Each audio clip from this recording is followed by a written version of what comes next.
قرآن خود اپنا تعارف کیسے کراتا ہے؟ اللہ رب العزت نے فرمایا انہو لقول، کہ قرآن کلام اللہ کا ہے، اس میں کوئی شک نہیں، قرآن کلام اللہ کا ہے، مگر یہ قول میرے رسول کریم کا ہے۔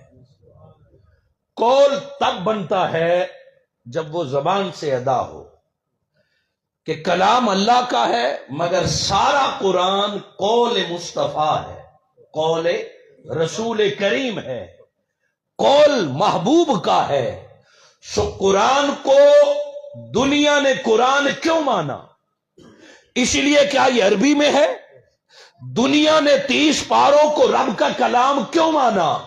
ثبوت کہاں سے لائیں گے؟ آج جب بھی کسی مسئلے کو ثابت کرنا ہو تو کہتے ہیں قرآن کی آیت لاؤ، قرآن کا ثبوت لاؤ۔ قرآن خود کیسے قرآن ثابت ہوتا ہے؟ قرآن اپنے آپ کو کیسے ثابت کرے کہ میں رب کا کلام ہوں، میں رب کا کلام ہوں؟ دنیا میں اور کوئی ثبوت نہیں ہے۔ قرآن کو قرآن اس لیے مانتے ہیں کہ یہ مصطفیٰ کی زبان سے ادا ہو گیا ہے۔ قرآن رب کا کلام اسی لیے ہے کہ یہ زبان مصطفیٰ سے ادا ہو گیا۔ گویا قرآن کی ساری اہمیت قرآن کی وجہ سے نہیں ہے، اے قرآن تیری ساری شان صاحب قرآن کی وجہ سے ہے۔ ارے صاحب قرآن کی وجہ سے دنیا نے تجھے رب کا کلام جانا۔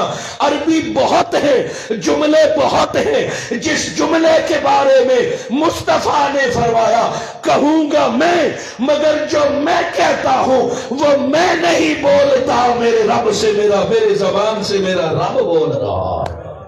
وما ينطق عن الهوى، وہ خود نہیں بولتے، زبان مصطفیٰ کی ہے، کلام اللہ کا ہے۔ اللہ کا کلام جب زبان مصطفیٰ سے ہو کے آتا ہے تو وہ قرآن مجید بن جاتا ہے۔